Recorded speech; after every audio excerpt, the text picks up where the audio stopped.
Cero problema. Yo también tomo leche.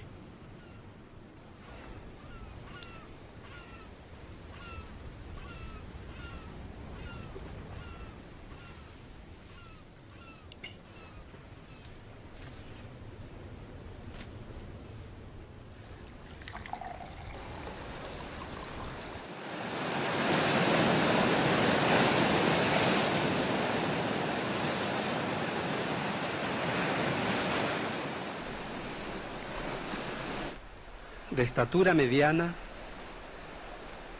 con una voz ni delgada ni gruesa, hijo mayor de profesor primario y de una modista de trastienda, flaco de nacimiento aunque devoto de la buena mesa, de mejillas escuálidas y de más bien abundantes orejas, con un rostro cuadrado en que los ojos se abren apenas y una nariz de boxeador mulato baja la boca de ídolo azteca. Todo esto bañado por una luz entre irónica y pérfida, ni muy listo ni tonto de remate, fui lo que fui, una mezcla de vinagre y de aceite de comer, un embutido de ángel y bestia.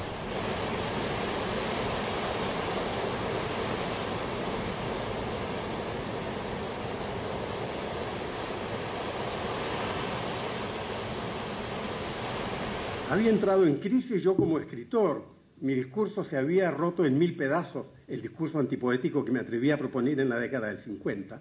Se rompió en 1000 pedazos que salieron disparados con el nombre de artefactos. Uno de esos, no sé si ustedes lo recuerdan, es la izquierda y la derecha unidas jamás serán vencidas. Esto se dijo en la década del 60 y recuerdo yo que no cayó demasiado bien en esa época. Bueno, entonces dejé el discurso sostenido y me puse a trabajar en textos muy breves, sumamente breves. Hoy día o ayer hice un texto tan breve que es de una sola letra, pero es muy enigmático de manera que no se los voy a dar.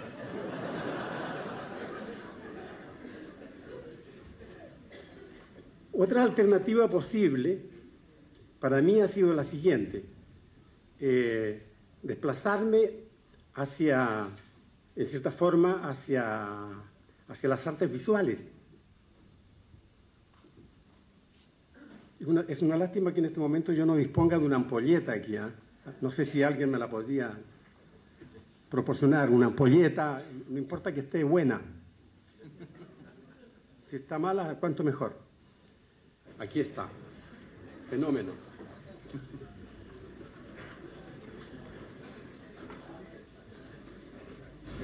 Nada por aquí, nada por allá.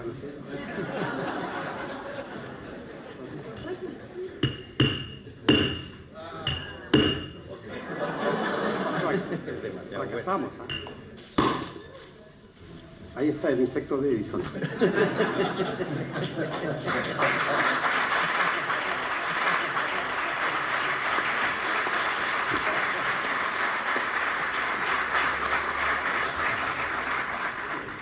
Se lo ponen ahí y mueve sus antenitas. Esa es una posibilidad. Hay estos se llaman trabajos prácticos, ¿eh?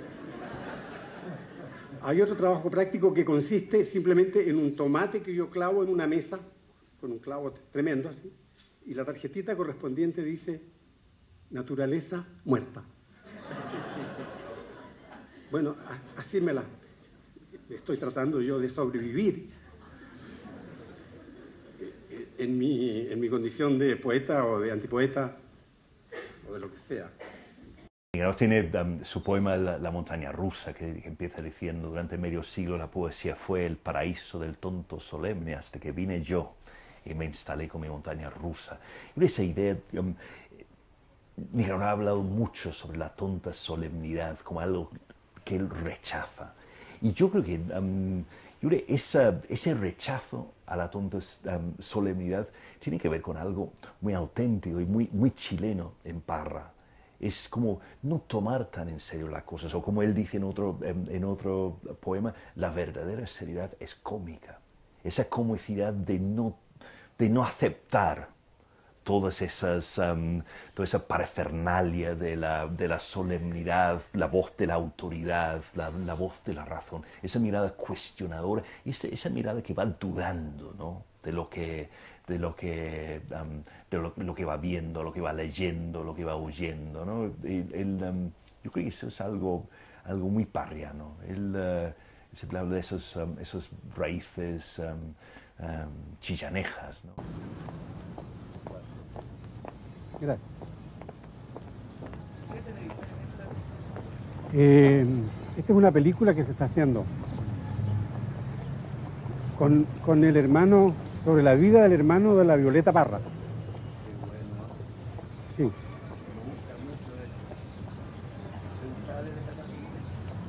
Yo soy el hermano.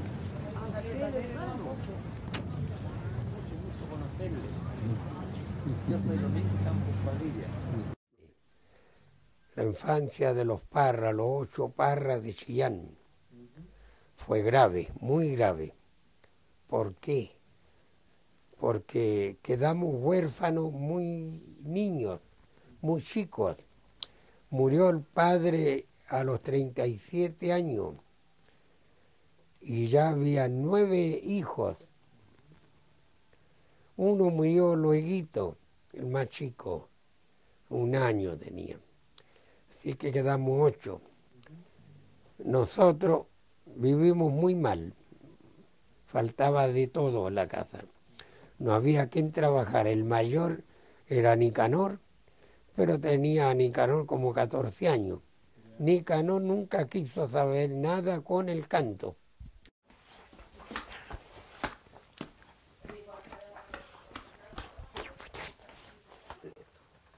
Cristalina Parra.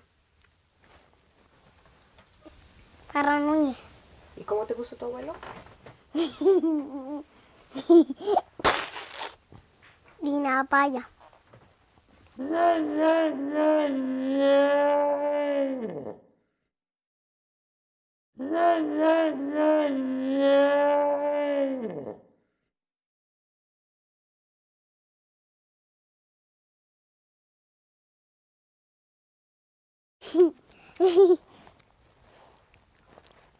¿Está filmando el gato? Un día da miedo la cámara. Él no le da nada de miedo.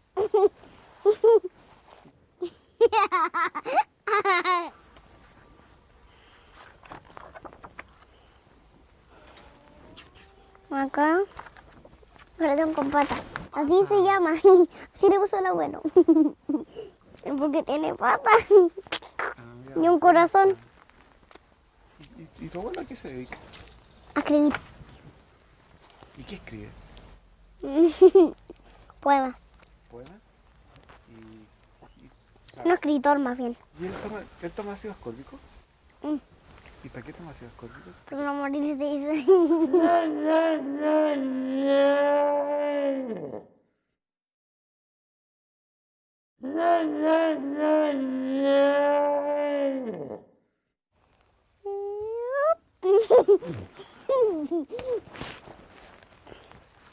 Como su cola se mueve así en redondo, él puede girar y desaparecer después. Desapareció. ¿Desapareció? Sí, porque así es.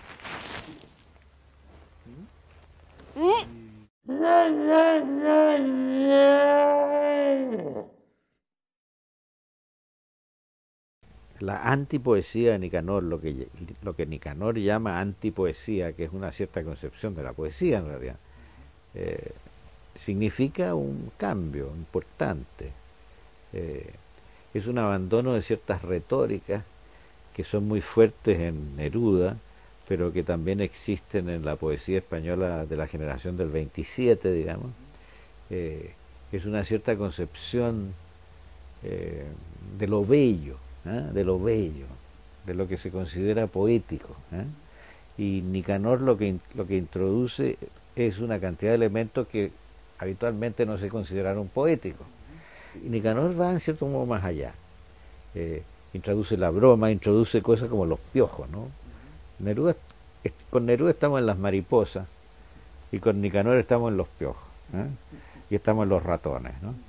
Y claro, hay ratones en la poesía de Neruda que roen por ahí, hay mucha paloma, y en Nicanor hay matapiojos, hay piojos, hay pulgas, hay ratas y ratones y toda esa historia. O sea, hay una poetización de elementos que se consideraban tradicionalmente feos, digamos. Hay sentido del humor, hay un gusto por lo paradójico, por lo epigramático, que después se manifiesta ya en la vejez de Nicanor en los famosos artefactos, digamos, que son el epigrama y la paradoja llevado al extremo. Hay un gusto por lo cotidiano, incluso lo cotidiano popular, y yo creo que por eso Nicanor hace ese paso de repente de la antipoesía a la poesía de la cueca larga, ¿no?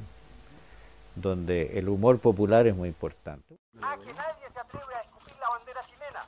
Primero tendría que escupir mi cadáver.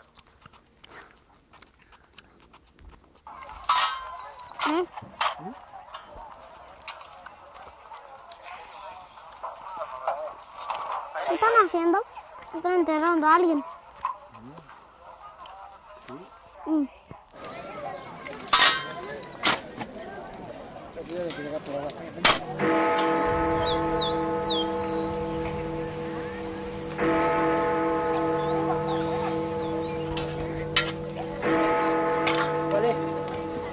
La primera pregunta de la noche se refiere a la vida de ultratumba. Quiero saber si hay vida de ultratumba, nada más que si hay vida de ultratumba. Ahí. Ahí. No me quiero perder en este bosque. Voy a sentarme en esta silla negra cerca del catafalco de mi padre hasta que me resuelvan mi problema. Alguien tiene que estar en el secreto. ¿Cómo no va a saber el marmolista o el que le cambia la camisa al muerto? El que construye el nicho sabe más. Que cada cual me diga lo que sabe. Todos estos trabajan con la muerte. Estos deben sacarme de la duda. Sepulturero, dime la verdad. ¿Cómo no va a existir un tribunal o los propios gusanos son los jueces? Tumbas que parecéis fuentes de soda, contestado me arranco los cabellos, porque ya no respondo de mis actos. Solo quiero reír y sollozar. Nuestros antepasados fueron duchos en la cocinería de la muerte. Disfrazaban al muerto de fantasma, como para alejarlo más aún, como si la distancia de la muerte no fuera de por sí inconmensurable. A los vivos se les tiene susto. Ellos hacen daño, pero ellos no. ¿Sabía usted? Hasta la fecha. Los vivos nos respetan y ellos están ahí en silencio. A los vivos hay que tenerles miedo. Que levanten la mano los valientes. Ah, que nadie se atreve a tomarse una copa de agua bendita. Ah, que nadie es capaz de comulgar sin previa confesión. Ah, que nadie se atreve a fumarse un cigarro de rodillas. Gallinas cluecas, gallinas cluecas. Ah, que nadie es capaz de arrancarle una hoja a la Biblia, ya que el papel higiénico se acabó. A ver, ah, que nadie se atreve a escupir la bandera chilena. Primero tendría que escupir mi cadáver. Apuesto mi cabeza a que nadie se ríe como yo cuando los filisteos lo torturan. Parra, como cuando escoge el título Poemas y Antipoemas, escoge el título más eficaz del siglo XX. Es ese acto de merchandising poético impresionante, porque él, a partir de ese momento, todos los demás son poetas, Parra es el antipoeta. Todos los demás son poetas. Eso se ha convertido en una especie de una marca registrada, Parra. Si llamas antipoeta a otro, es como decir un poco imitador de Parra, quizá, que no ha encontrado su camino. Ahora bien, yo creo que también es un peligro. Porque uno piensa, como uno puede llegar a pensar, pues, vale, la obra de Nicanor Parra es una obra de destrucción, simplemente. Yo creo que no, hay una grandeza de Parra en justamente esa expresión de la angustia, de la confusión, de las contradicciones del ser humano de la época contemporánea, ¿no?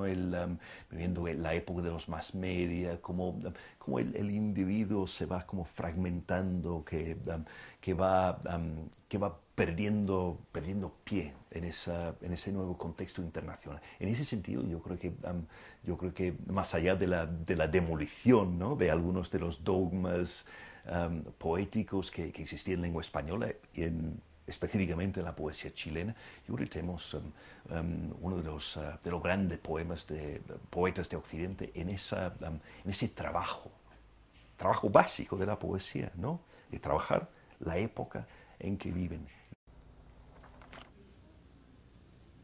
Se titula Sinfonía de Cuna. Una vez andando por un parque inglés, con un angelorum, sin querer me hallé. Buenos días, dijo.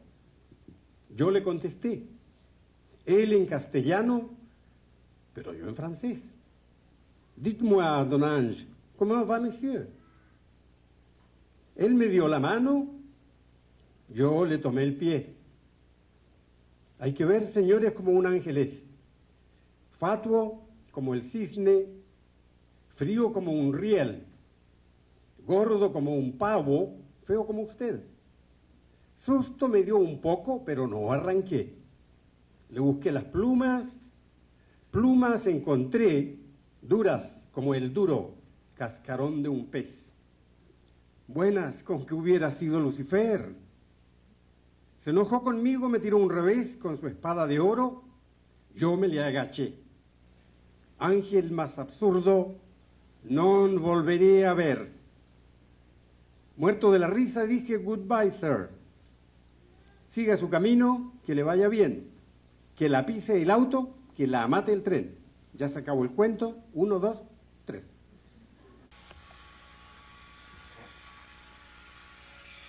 Lo que yo necesito urgentemente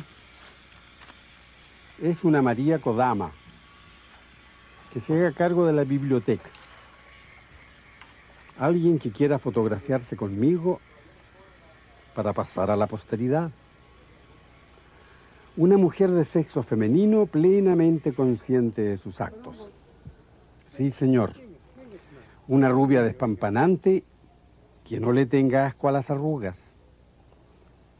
O en su defecto, una mulata de fuego. No sé si me explico. Todo Quijote, por roñoso que sea, tiene derecho a una Dulcinea.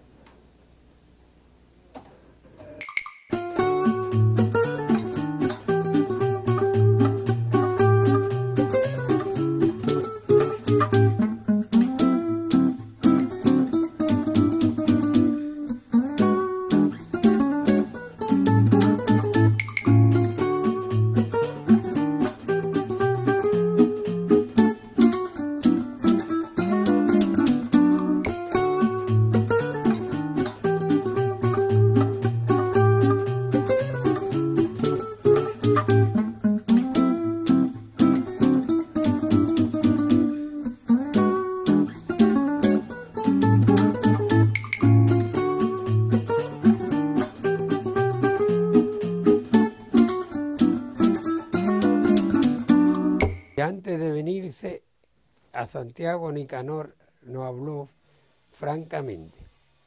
Yo, dijo, los voy a mandar a buscar de Santiago, de a uno por uno. ¿Cuáles van a hacer eso? Los que tengan mejor nota en la escuela. Pero tienen que dejar el canto. Nada de canturreo ni cosa parecida. Las guitarras las dejan en Chillán para toda la vida. Ustedes tienen que ser otra clase de gente estudiando.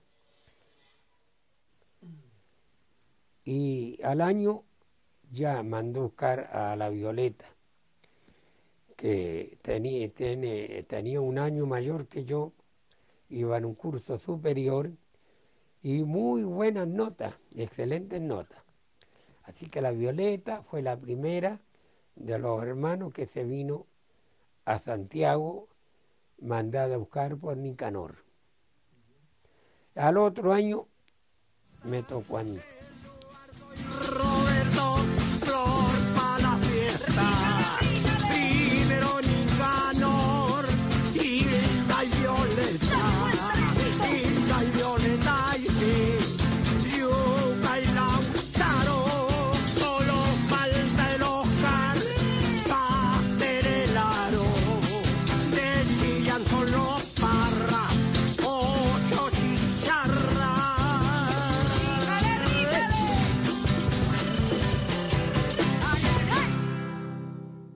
Ya vivíamos todos juntos, ya habíamos crecido un poco, todos cantábamos, todos tocábamos la guitarra y ya Nicanor se dio por vencido de hacernos estudiar.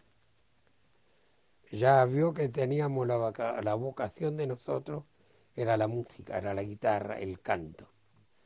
La relación con todos los hermanos siempre fue muy buena, porque nos apreciamos, nos queríamos mucho, éramos muy hermanables.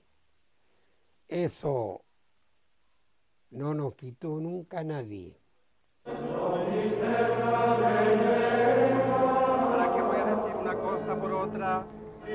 Sufro de una enfermedad incurable, contraída en la más tierna infancia.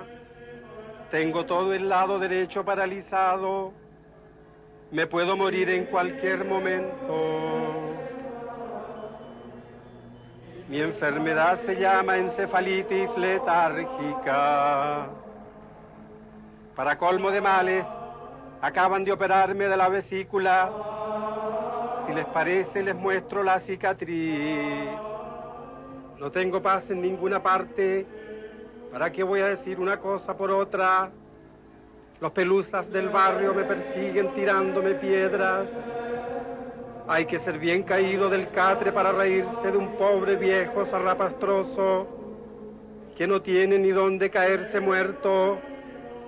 Si mi querido abuelo estuviera vivo, yo no tendría que andar pidiendo limosna.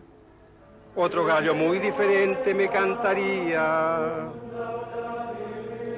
Dicho sea de paso, tengo que juntar $17 antes que me venga el ataque para pagar mi dosis de heroína. A buen entendedor, pocas palabras. Si no me dan por la buena, van a tener que darme por la mala. ¿Para qué vamos a decir una cosa por otra? Yo soy bien hombrecito en mis cosas. Arriba las manos, maricones de mierda. Vamos saltando, le saco la chucha. Lo que sí que yo creo que la poesía de Parra, al romper dogmas, al romper tabúes, ha permitido que todas las voces marginales chilenas entren en la poesía.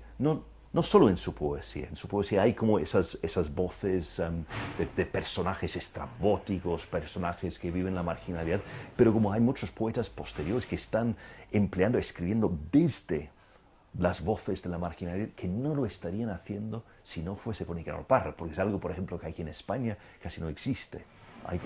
Todavía hay como una voz poética, y después hay como poca modulación, pero realmente todas las voces conviven en la poesía chilena, y es gracias a Parra, es gracias a esa ruptura, ¿no? de ese mundo de la tonta solemnidad.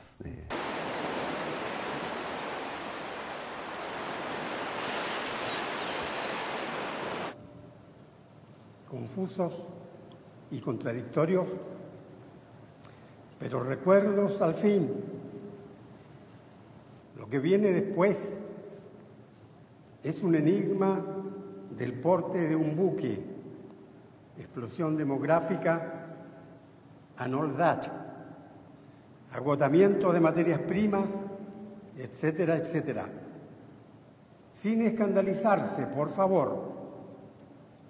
Próximamente en esta misma sala, recuerdos del porvenir.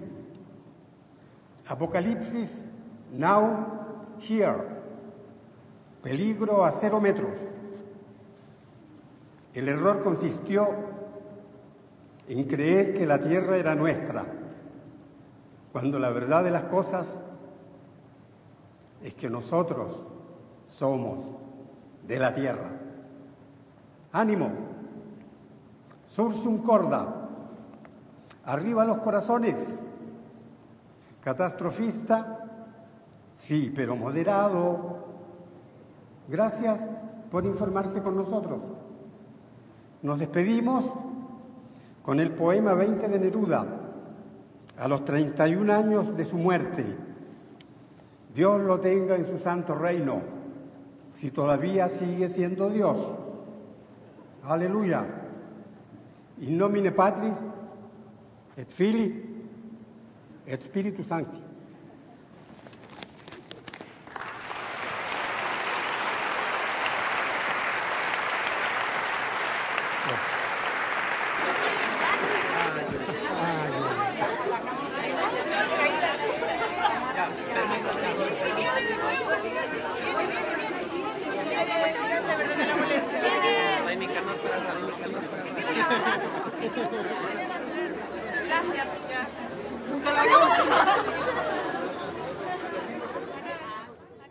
Nicanor siempre un poco incómodo con Neruda y decía Pablito, por ejemplo, y ese Pablito era ligeramente peyorativo, y después, claro, repetía algún verso de Neruda y se quedaba callado como diciendo ¿qué les parece a ustedes? Y claro, eran versos malos en general, ¿eh? Así que le pegaba sus puntazos a Neruda muy frecuentemente, y hubo algunos distanciamientos ahí, más o menos serios. Yo recuerdo que Neruda hacia el final, antes de irse ya de embajador a París, me dijo una vez: me aburrí con Nicanor, no quiero saber más de Nicanor. Neruda es plástico y superabundante, y Nicanor yo lo hallo músico y matemático, ¿eh? Es mucho más abstracto el mundo de Nicanor, para decirlo de una manera muy, muy general, ¿no? Así que, bueno, no había un buen entendimiento, creo yo. Y después yo veo que Nicanor ha hecho un esfuerzo en el post-Neruda, porque ha hablado de Neruda de una manera positiva, en el fondo, ¿no? Y creo que ahora hay una especie de reconciliación póstuma, pero yo creo que si Neruda resucitara volverían a pelearse. Pues con Neruda, evidentemente, ahí hubo una relación de verdad, de amistad. Ahí está el texto de Neruda presentando la primera edición de Poemas y Antipoemas, que después Parra elimina esas palabras, que realmente son palabras que podrían referirse a cualquier poeta. Tiene muy poco que ver con lo que propone Parra en sus poemas y antipoemas. Pero yo creo que hubo una amistad de verdad y después una rivalidad de verdad. Y seguramente como por ambas partes yo creo que surgió la dificultad de la relación. Por un lado, Parra estaba riéndose de ciertos elementos de Neruda, y Neruda a la vez veía como justamente el éxito de poemas y antipoemas como una amenaza. Entonces eso afecta la amistad. ¿Cómo no va a afectar su amistad? Y sin embargo, hay elementos en Residencia en la Tierra, pero justamente como quizá la obra más cuestionadora del mundo de Neruda, que están quizá en algunos de los momentos más surrealistas de la última sección de poemas y antipoemas. Yo creo que Armando Uribe Arce hizo esa conexión entre Residencia en la Tierra, el impacto que tuvo en ellos Residencia en la Tierra, y después poemas y antipoemas. Y después hay una cosa muy, muy curiosa en Extravagario. Hay un poema cuyo título no recuerdo ahora, pero que va como el yo que va saliendo en busca de respuestas a la muerte, al tema de la muerte, que se pone a hablar con los sepultureros, con los médicos, con los sacerdotes, muy parecido al poema Discurso fúnebre de Parra, que se va a publicar después en el año 62 en versos de salón, pero que Nicanor había leído en Concepción en 1957. ¿Cuál de esos? Son muy parecidos, tienen muchos elementos en común y hay un diálogo ahí. Pero yo no sé cuál es el primero de los dos poemas. Neruda intenta incorporar el humor en su obra, en Extravagario. ¿Lo habría hecho sin poemas y antipoemas? ¿Quién sabe, no? ¿Quién sabe? Pero una relación de amor y odio, seguramente. Pero bueno, es quizá inevitable. El hombre imaginario.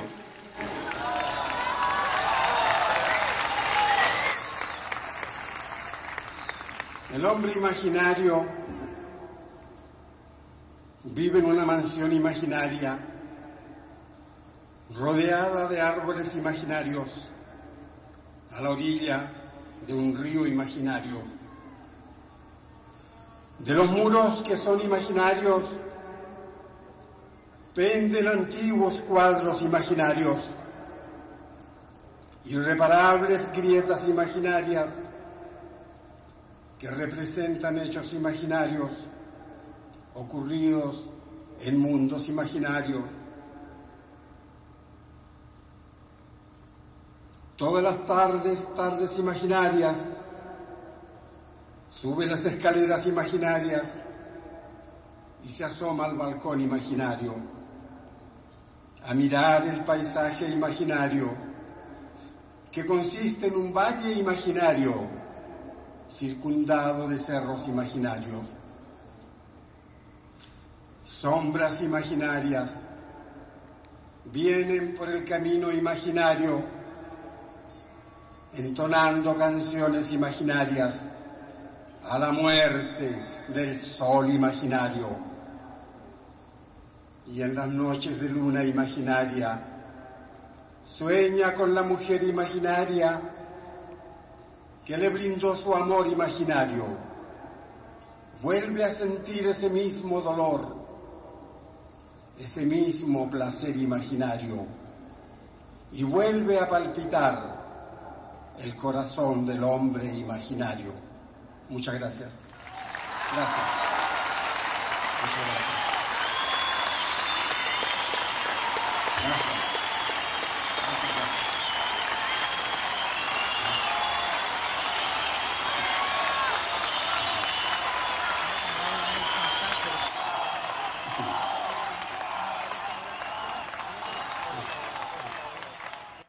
Yo lo llamé en la mañana y le dije, abuelo, te ganaste el premio Cervantes. Está sordo él, entonces tuve que decirle 3 veces. Y cuando entendió me dijo, llámeme de nuevo cuando eso sea un hecho, porque puede ser una broma. Y ahí yo me fui en auto a Las Cruces sin poder hablar con él, porque el teléfono parece que ya lo habían desconectado, porque mucha gente llamaba. Y en la radio lo único que hablaban era del premio Cervantes. Y de repente escucho que dice Nicanor Parra no asistirá a España, será su nieto Cristóbal Ugarte quien lo represente. Él no me pidió que lo representara. Me invitó el príncipe al Palacio Real a un almuerzo. Y al final del almuerzo me dice, bueno, estamos todos muy expectantes a lo que vas a decir. Y yo no iba a decir nada, yo solamente iba a ir a recibir la medalla. Y ahí yo estaba nervioso porque ¿qué iba a hacer yo si todo el mundo me esperaba que yo leyera un discurso y el discurso no existía?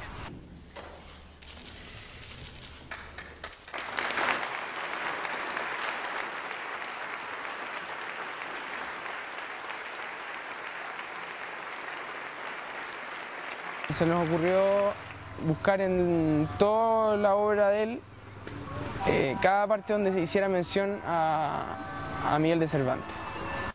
En estos momentos y a la distancia, mi abuelo se formula la siguiente pregunta. ¿Se considera usted acreedor al premio Cervantes? Claro que sí. ¿Por qué? Por un libro que estoy por escribir. Muchas gracias.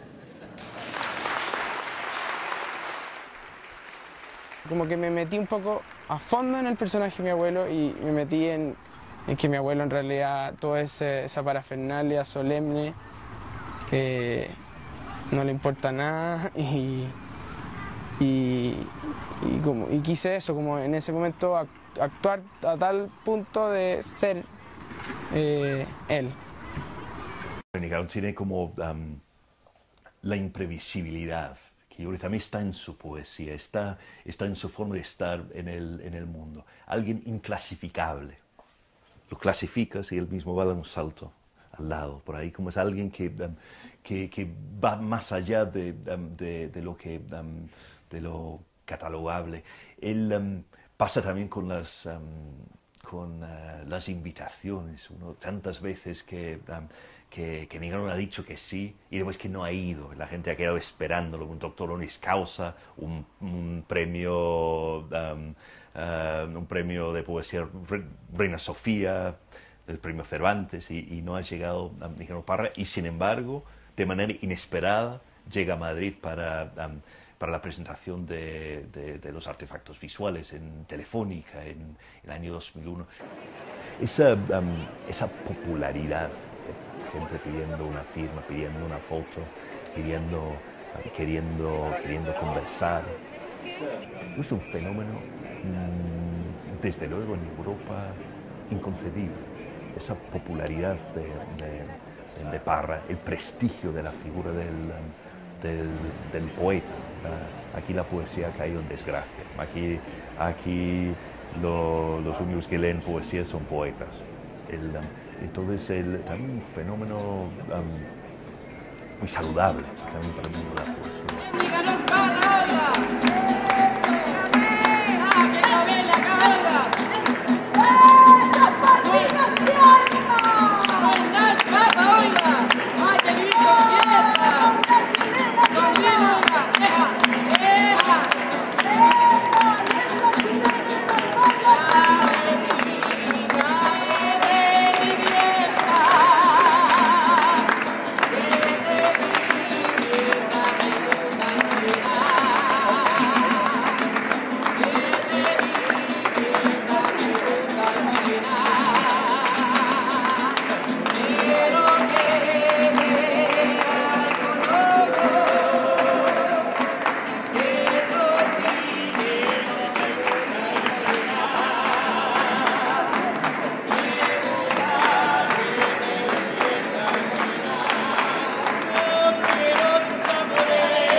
La verdad las cosas es que yo no he leído nada de él, pero sí me gustaban sus frases que decía y sobre todo lo que era natural, muy sencillo. Eso es lo que más me gustaba de él. No se estaba haciendo pasar por otro ni nada, me gustaba su naturalidad nomás. Bueno, yo siempre he admirado al antipoeta. Sí. Y de siempre Desde somos la compañeras de colegio. Somos compañeras de colegio. Así que siempre lo admiramos. Iba a un taller de literatura y él era el antipoeta y me causó risa porque a él siempre en el extranjero también lo valoraban para darle premios y todo eso. Y él siempre lo rechazaba porque estaba anti la sociedad. Y era como divertido. que siempre llegó a los más jóvenes, entonces por eso en la adolescencia tú veías el antipoeta ya lo tenía ahí arraigado. Y él hacía algo muy diferente. Y es choro él.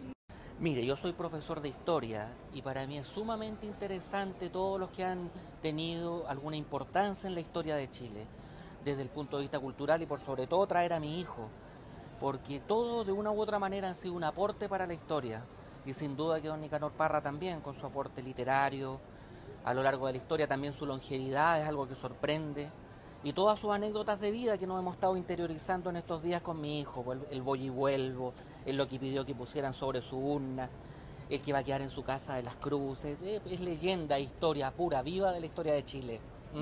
Lloré porque el compañero, por la mierda, el hermano de la Violeta, 103 años, yo tengo 46 años, ¿no? Pues son años, paloma. Y el loco luchó y creó, mente. Yo creo que cuando fue el golpe de Estado del 73, el loco de haber tenido como 60 años, estaba espabilado, ¿para dónde a la micro? Una vez fui a una que fue aquí donde está ¿cómo se llama esta cuestión? El Museo de Bellas Artes, ahí, pero no políticamente, sino que de la poesía nomás. Habló, bla, bla, y después cuando habló, ya habló coherencias coherentes, y el loco dijo, no estoy ni ahí con los poetas valen hongo. Como se dice, antipoeta, y el loco es poeta, pues.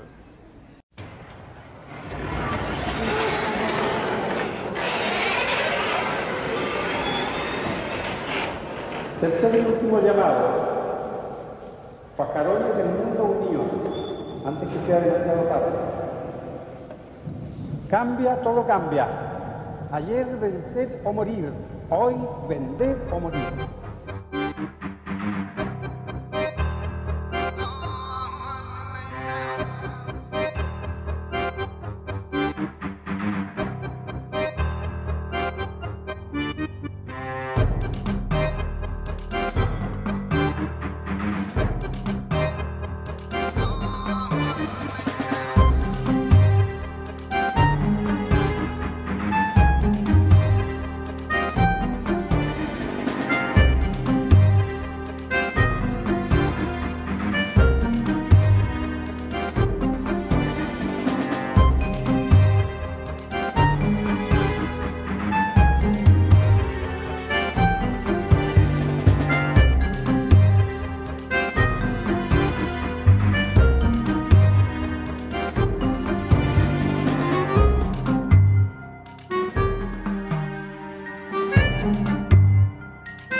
Cero problema. Nací, crecí y morí como Dios manda.